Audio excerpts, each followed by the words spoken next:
Bismillahirrahmanirrahim. Alhamdulillahirabbil alamin wassalatu wassalamu ala asyrafil anbiya wal mursalin nabiyina Muhammad wa ala alihi washabbihi wasallam. Baik, kita lanjut sesi yang ke-13. Demikian pula ini masih tentang contoh para ulama tidak senang dengan popularitas. Demikian pula Muhammad menuturkan bahwa Ayub membawaku dengan menempuh jalan yang lebih jauh. Lalu kukatakan bahwa jalan ini lebih dekat. Ia menjawab, sungguh, aku sengaja menghindar dari majelis-majelis ini, yaitu majelis-majelis yang terdapat pada jalan tersebut. Muhammad berkata, karena jika beliau ucapkan salam, mereka menjawab salamannya melebihi jawaban salam yang mereka ucapkan kepada orang lain. Sehingga Ayub berkata ketika mendengar jawaban salam mereka yang berlebihan terhadapnya, ya Allah, sesungguhnya Engkau mengetahui bahwasanya aku tidak menghendakinya. Ya Allah, sesungguhnya Engkau mengetahui bahwasanya aku tidak menghendakinya. Nah, lihat doa Ayub bagaimana? Allahumma innaka ta'lamu anni la uriduhu. Allahumma innaka ta'lamu anni la uriduhu. Ya Allah, sesungguhnya Engkau mengetahui bahwa aku tidak menginginkan sikap berlebihan seperti itu. Terus Abu Zur'ah Yahya bin Abi Amr berkata, Ad-Dhahak bin Qais pernah keluar memimpin manusia melaksanakan sholat istisqa, sholat minta hujan. Namun tidak diturunkan hujan kepada mereka, bahkan tidak terlihat gejala adanya awan. Maka Ad-Dhahak berkata, di mana Yazid bin Al-Aswad? Dalam riwayat yang lain berbunyi, maka tiada seorang pun yang menjawabnya. Lalu dia berkata untuk kedua kalinya, di manakah Yazid bin Al-Aswad Al-Jurashi? Aku benar-benar menghendaki jika ia mendengar ucapanku ini agar ia bangkit berdiri. Maka ia, yaitu Yazid, berkata, ini aku, bangkit dan mintalah pertolongan Allah Subhanahu wa taala agar diturunkan hujan kepada kami. Tukas Ad-Dhahak. Yazid pun bangkit seraya menundukkan kepalanya hingga sedikit lebih tinggi dari kedua pundaknya dan membuka kedua lengannya lalu berdoa, ya Allah, sesungguhnya hamba-hambamu ini memohon pertolonganmu dengan perantaraan doaku kepadamu.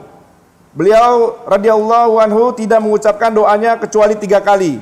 Hingga seketika itu pula diturunkan hujan lebat atas mereka dan hampir saja tenggelam karenanya. Kemudian Yazid bin Al-Aswad radhiyallahu anhu berkata, ya Allah, sesungguhnya orang ini Ad-Dhahak telah menjadikan aku tersohor, maka lepaskanlah atau bebaskanlah aku darinya. Maka beliau pun tidak tinggal lama setelah peristiwa itu kecuali hanya seminggu hingga beliau diwafatkan oleh Allah. Masya Allah. Yazid langsung meninggal setelah seminggu, minta doa pada Allah diturunkannya hujan. Karena saking tidak senang dengan popularitas. Yang lainnya tadi berdoa belum turun-turun hujan. Yazid datang terus berdoa pada Allah, tundukkan dirinya, kemudian mengangkat tangan, Allahumma inna ibadika haula istashfa'u bi ilaik. Ya Allah, sungguhnya hamba-hambamu ini memohon pertolonganmu dengan perantaraan doaku kepadamu. Ini berarti tawassul. Berikan catatan itu tawassul dengan orang yang masih hidup. Tawassul dengan orang yang masih hidup, orang soleh yang masih hidup boleh. Namun masalahnya terkabul ini membuat orang-orang itu mengagungkan Yazid. Masya Allah, doanya luar biasa. Yang lainnya berdoa nggak seperti itu. Yazid berdoa langsung turun hujan. Maka kemudian dia pergi menghindar dari orang-orang, kemudian diketahui seminggu kemudian meninggal dunia. Terus saking tidak senang dengan popularitas.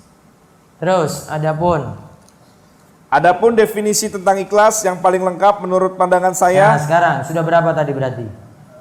6 sekarang ya. Terus karena telah mencakup semua yang telah disebutkan di atas adalah ucapan Abu Utsman Said bin Ismail rahimahullah. Hakikat keikhlasan ialah melupakan pandangan manusia karena terus memandang kepada Al-Khaliq. Sedangkan ikhlas adalah yang engkau kehendaki dari hati atau niat, dan amal perbuatanmu adalah ridho Allah karena rasa takut terhadap murkanya. Dengan demikian, hakikat amal perbuatanmu seakan-akan engkau melihatnya, bahwa dia sedang melihatmu. Sehingga dengan demikian perasaan ria akan sirna dari hatimu. Nah, lihat, diberikan catatan di situ. Garis bawahi, hakikat keikhlasan ialah melupakan pandangan manusia karena terus memandang kepada Allah Sang Khalik. Sedangkan ikhlas adalah yang engkau kehendaki dari hati atau niat dan amal perbuatanmu adalah ridho Allah saja. Nah, sampai situ intinya. Terus Kemudian ingatlah anugerah Allah Subhanahu wa taala atasmu tatkala Dia memberimu taufik untuk mengerjakan amal tersebut hingga perasaan ujub sirna pula dari hatimu, dan hendaknya engkau menggunakan cara yang baik dalam beramal hingga lenyaplah tergesa-gesaan dari hatimu. Nabi SAW bersabda, tidaklah kelembutan atau keramahan dijadikan pada sesuatu kecuali ia akan memperindah,nya, dan tidak pula ia dicabut dari sesuatu kecuali akan menjelekannya. Nah, lihat, maju ila rifqu fi syai'in illa zana wa ma nuzi'a min syai'in illa syana. Tidaklah kelembutan keramahan dijadikan pada sesuatu kecuali akan memperindah, dan tidak pula ia dicabut dari sesuatu kecuali akan menjelekannya. Itu tadi perasaan ujub sirna pula dari hatimu, dan hendaknya engkau menggunakan cara yang baik dalam beramal hingga lenyaplah tergesa-gesaan dari hatimu. Nabi SAW bersabda seperti itu. Terus Abu Utsman berkata, al-ajalah, sikap tergesa-gesa adalah mengikuti hawa nafsu, sedangkan sikap lemah, lembut dan ramah, arifku, adalah mengikuti sunnah Nabi. Maka garis bawahi berarti al-ajalah, tergesa-gesa itu mengikuti hawa nafsu, sedangkan sikap lemah lembut dan rahmah arifku adalah mengikuti sunnah Nabi. Terus maka jika engkau telah menyelesaikan amalmu, bergetarlah hatimu karena khawatir jika amalmu ditolak oleh Allah dan tidak diterimanya.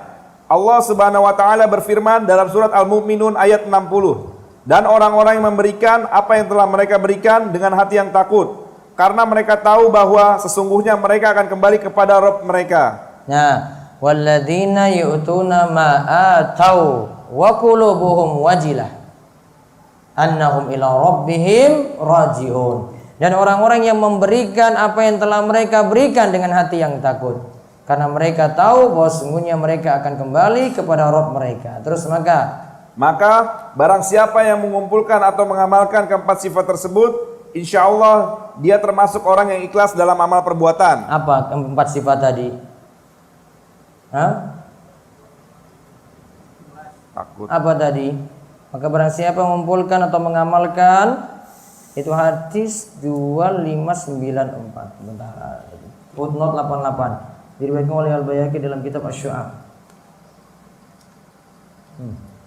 Salah footnote. Apa empat tadi? Barang siapa mengumpulkan atau mengamalkan keempat sifat tersebut, insya Allah dia termasuk orang yang ikhlas dalam amal perbuatan. Apa saja?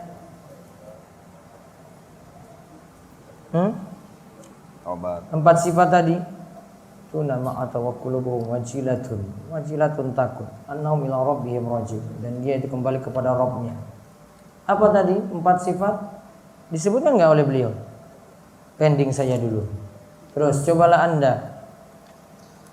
anda perhatikan dengan seksama bagaimana beliau jadikan sikap lemah lembut itu mengikuti sunnah Nabi SAW.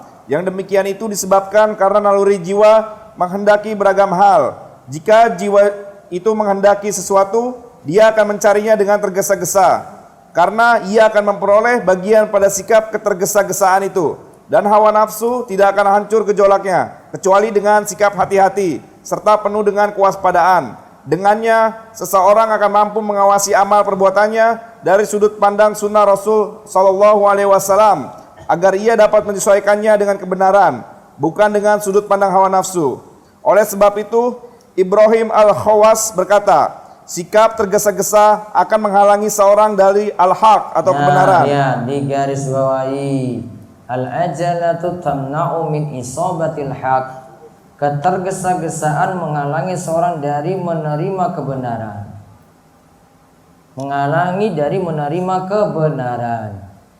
Maka harus rifku, lemah lembut, tidak tergesa-gesa. Ikuti sunnah Nabi tadi, ar-rifku pengertiannya. Terus pada prinsipnya bahwa tema mengikhlaskan agama kepada Allah Subhanahu wa taala mempunyai cakupan yang panjang dan amat luas. Bahkan dalam pokok bahasan agama kita yang lurus ini adalah bahasan terpanjang secara mutlak. Sedang maksud kami dalam bahasan ini adalah upaya mendekatkannya dari segi prinsip-prinsip pokoknya yang tidak diperkenankan bagi seorang pun untuk menggampangkannya. Dan tema keikhlasan tersebut Jika dibandingkan dengan apa yang telah kami sajikan ini, maka apa yang kami sajikan ini sangatlah sedikit. Nah, lihat, ini paling panjang berapa halaman nih? 88. Wallahu a'lam bishawab. Berakhir sesi ke-13. Saya jawab pertanyaan dulu. Ustaz, ana mau bertanya, nama orang tua ana Asy'ari bin Sa'i. Apa ana boleh menggunakan nama Fulan bin As'ari karena takut timbul fitnah dan dikaitkan dengan pemahaman Asy'ariyah?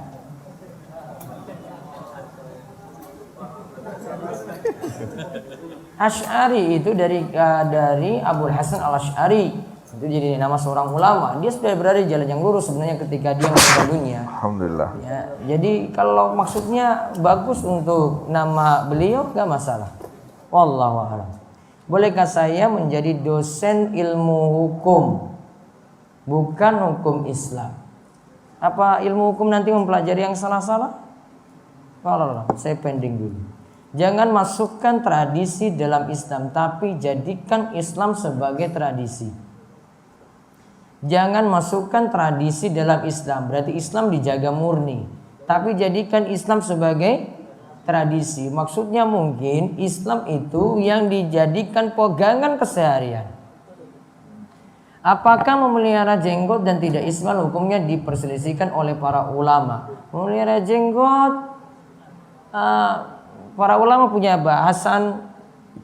Wallahu alam, saya perlu teliti lagi apakah ini ada kata ijma ataukah tidak.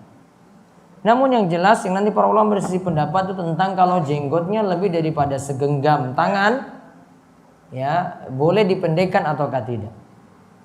Tentang isbal beda pendapat di antara para ulama. Ada yang membolehkan asalkan tidak sombong. Namun baiknya tidak mempermudah dalam hal ini. Celana di atas mata kaki punya 3 manfaat. 1, atqa, lebih bertakwa. 2, anqa, lebih bersih. 3, abqa, lebih awet.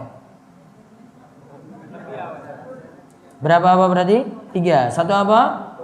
Lebih bertakwa. 2, lebih bersih. 3, betul nggak? Nah, sudah berarti. Bagaimana hukumnya membayar pajak? Wajib. Bagaimana hukumnya bayar pajak? Wajib. Dan apakah hukumnya jika kita tidak membayar pajak? Dosa. Kok bisa? Namun orang yang kerja zalim. Kenapa? Bentuk ketaatan kepada pemimpin walaupun dia mengambil hartamu dengan paksa tetap diataati. Wa in duriba dhahruka wa ukhidha maluka fasma wa ati. Walaupun dia mengambil hartamu, mukul punggungmu, maka tetap taat kepada pemimpinmu tadi. Termasuk juga ngambil harta secara zalim dengan pajak. Ustaz, bagaimana dengan uang kas? Apa yang ditanyakan? Bagaimana dengan uang kas? Terima kasih. Wallahu a'lam. Apa maksudnya? Apa hukum merakit mainan Gundam bila selesai dirakit? Apa Gundam itu? Robot. Bila selesai dirakit maka akan menjadi sebuah robot yang tidak bisa bergerak dan hanya pajangan saja. Robot itu utuh semua nggak wajah seperti manusia gitu? Utuh nggak? Tergantung nanti. Lihat itu utuh seperti manusia ataukah tidak. Kalau seperti manusia tidak boleh. Seperti makhluk tidak boleh. Apakah ada bedanya doa mayit dewasa atau janin keguguran dari kandungan sang ibu di antara umur 3 bulan atau umur 4 bulan? Kalau 3 bulan atau 4 bulan kalau belum tiupkan ruh maka tidak disikapi seperti jenazah dewasa. Standarnya 4 bulan tadi. Apakah pahalanya sama untuk sholat isyraq jika untuk akhwat sholat subuhnya di rumah? Tapi sholat isyraqnya di masjid? Tidak. Sholat isyraq disyaratkan diam di tempat sholat sampai matahari meninggi. Berarti kalau sholat untuk akhwat ya, sholat subuhnya di rumah dia diam di tempat sholat sampai matahari meninggi. Kalau dia sholat di masjid berarti dia diam di tempat sholat sampai matahari meninggi. Apa yang dimaksud dengan perdebatan Bizantium? Bizantium itu kota Yunani kuno. Jadi bisa berikan catatan di situ. Mungkin perdebatan ya ala orang-orang Yunani gitu. Bizantium itu nama kota Yunani kuno. Apakah pahalanya sama jika sholat subuhnya di rumah untuk awal tapi ikut sholat isyraq? Tadi sudah terjawab. Ustadz, kalau boneka atau gambar-gambar yang ada pada anak kecil bagaimana? Karena anak perempuan cenderung mainannya adalah boneka. Kalau bonekanya tidak gambar utuh kepalanya boleh. Ada yang biasa punya boneka tapi wajahnya dia hilangkan, lebih bagus.